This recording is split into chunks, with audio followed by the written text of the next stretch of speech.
यहाँ पे संप्रभुता की बात करता है, इसका मतलब होता है स्वयं का प्रभु, यानी कि जो भारत है संप्रभु है, यानी कि भारत ना किसी अन्य देश पर निर्भर है और ना। हेलो दोस्तों, welcome back to my channel education सब। और आज हम लोग बात करेंगे पॉलिटी में भारत के संविधान के उद्देशिका के बारे में, ठीक है, जिसको हम लोग प्रस्तावना भी कहते हैं। इस संदर्भ में हम बात करें तो N.A. पालकीवाला ने प्रस्तावना को संविधान का परिचय पत्र कहा है। चलिए तो शुरू करते हैं। अब हम भारत के लोग भारत को एक संपूर्ण प्रभुत्व संपन्न समाजवादी पंथ निरपेक्ष लोकतंत्रात्मक गणराज्य बनाने के लिए तथा उसके समस्त नागरिकों को सामाजिक आर्थिक और राजनैतिक न्याय, विचार अभिव्यक्ति विश्वास धर्म और उपासना की स्वतंत्रता, प्रतिष्ठा और अवसर की समता प्राप्त कराने के लिए तथा उन सब में व्यक्ति की गरिमा और राष्ट्र की एकता और अखंडता सुनिश्चित करने वाली बंधुता बढ़ाने के लिए दृढ़ संकल्प होकर अपने इस संविधान सभा में आज तारीख 26 नवंबर 1949 ईस्वी को एतद द्वारा इस संविधान को अंगीकृत अधिनियमित और आत्मर्पित करते हैं। तो आज हम लोग बात करेंगे इस उद्देशिका है, इसमें क्या क्या दिया हुआ है। तो सबसे पहली बात है कि जो हमारा उद्देशिका है हमारा, तो इस उद्देशिका को N.A. पालकीवाला ने संविधान का परिचय पत्र कहा है, ठीक है। और बहुत सारे लोगों ने बहुत सारी बातें कही हैं जो हम आगे बात करते हैं। तो देखिए यहाँ पे बात करता है सबसे पहले हम भारत के लोग, ठीक है। तो हम भारत के लोग यानी कि भारत में रहने वाले जितने भी लोग हैं, भारत को एक यानी कि जो हमारा भारत है उसको एक संपूर्ण प्रभुत्व संपन्न समाजवादी पंथ निरपेक्ष लोकतंत्रात्मक गणराज्य बनाने के लिए तथा उसके समस्त नागरिकों को। तो देखिए सबसे पहले बात है कि जो जब यहाँ पे संप्रभुता की बात करता है, इसका मतलब होता है स्वयं का प्रभु, यानी कि जो भारत है संप्रभु है, यानी कि भारत ना किसी अन्य देश पर निर्भर है और ना ही किसी अन्य देश का जो है डोमिनियन है। इसका यही मतलब हुआ कि भारत जो है अपनी शक्ति का प्रयोग अपने मामलों में खुद कर सकता है, इस पे बाहरी कोई जो है अपनी शक्ति नहीं दिखा सकता है।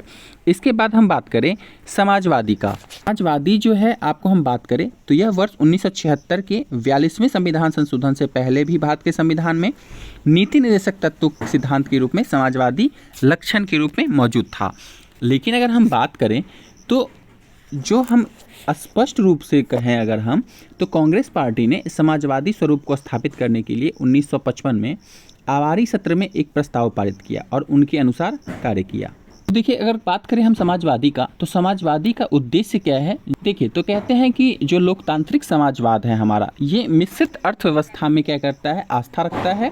और जहां अगर हम बात करें तो सार्वजनिक और निजी क्षेत्र साथ साथ मौजूद रहते हैं, यानी कि सर्वोच्च न्यायालय कहता है कि लोकतांत्रिक समाजवाद का उद्देश्य गरीबी उपेक्षा बीमारी व अवसर की असमानताओं को जो है यहाँ पे समाप्त करना है, ठीक है। तो इस चीज़ को बात करता है समाजवादी। पंथ निरपेक्ष का मतलब होता है कि जितने सारे हमारे भारत में पंथ हैं धर्म हैं, तो उनसे निरपेक्ष, यानी कि देश का राज्य का जो है कोई भी धर्म नहीं होगा, उसके लिए सभी धर्म जो है समान होंगे। लोकतंत्रात्मक यानी कि सीधा समझिए कि लोकतंत्र यानी कि जो लोगों का शासन है, लोकतंत्र मतलब लोगों का शासन हुआ हमारा। तो कहते हैं इसके बाद गणराज्य। तो गणराज्य का क्या मतलब होता है, देखिए गणराज्य का मतलब होता है, एक होता है गण मतलब होता है जनता और राज्य मतलब होता है रियासत या फिर देश। तो कहने का तात्पर्य यहाँ पे है कि अगर गणराज्य है तो देश का जो सर्वोच्च पद होगा उस पर भी क्या होगा कि आम जनता पदासीन हो सकती है। तो यहाँ पे ये हुआ हमारा गणराज्य का मतलब। अगर हम लोकतंत्र की बात किए हैं तो लोकतांत्रिक व्यवस्था में क्या है कि संप्रभुता के सिद्धांत पर आधारित है, यानी कि सर्वोच्च शक्ति जो है क्या है कि जनता के हाथ में होगी। अब हम बात करते हैं आगे। देखिए जो हमारा प्रस्तावना है ये क्या करता है, ये हमको 3 तरह का न्याय देने की बात करता है। अगर हम बात करें तो सामाजिक न्याय, आर्थिक और राजनीतिक न्याय। तो ये बहुत इंपॉर्टेंट है क्वेश्चन के लिए, कभी कभी जो है सामाजिक आर्थिक और राजनीतिक न्याय ही हमारा देता है। तो इसमें जो है आपको कभी चेंज कर देगा, कुछ शब्द चेंज कर देगा। तो ये याद रखने वाला पॉइंट है, ये बार बार एग्जाम में पूछा जाता है। कितने प्रकार का न्याय, तो 3 प्रकार का न्याय, सामाजिक आर्थिक और राजनीतिक न्याय। विचार अभिव्यक्ति विश्वास धर्म और उपासना की स्वतंत्रता। तो देखिए जो हमारे प्रस्तावना में स्वतंत्रता है ये 5 प्रकार का है, यानी कि एक विचार का है, अभिव्यक्ति का है, विश्वास का है, धर्म का है और उपासना का स्वतंत्रता है। लेकिन यही आप आर्टिकल में देखिएगा तो वहाँ पे आपका 6 प्रकार का हो जाएगा।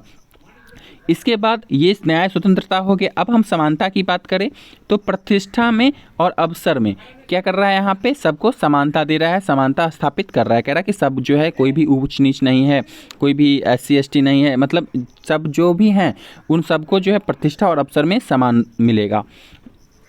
अब देखिए कहते हैं कि प्राप्त कराने के लिए उन सब में, ठीक है, किन सब में, तो जो भारत के लोग हैं, जो जितने लोग यहाँ हैं उन सब में व्यक्ति की गरिमा और राष्ट्र की एकता और अखंडता को सुनिश्चित करने वाली बंधुता बढ़ाने के लिए, बंधुता का मतलब क्या हुआ, सीधा सीधा समझिए इसका कि भाईचारे की भावना, यानी कि जो संविधान में क्या है कि एकल नागरिकता के एक तंत्र के माध्यम से जो है भाईचारे की भावना को प्रोत्साहित करता है। ठीक है, अगर हम बात करें तो मौलिक कर्तव्य जो है हमारा अनुच्छेद 51 का, वो भी कहता है कि हर भारतीय नागरिक का कर्तव्य होगा कि वह भाषाई, धार्मिक, क्षेत्रीय अथवा वर्ग विविधताओं से ऊपर उठकर सौहार्द या फिर कहें तो आपसी भाईचारे की भावनाओं को प्रोत्साहित करें।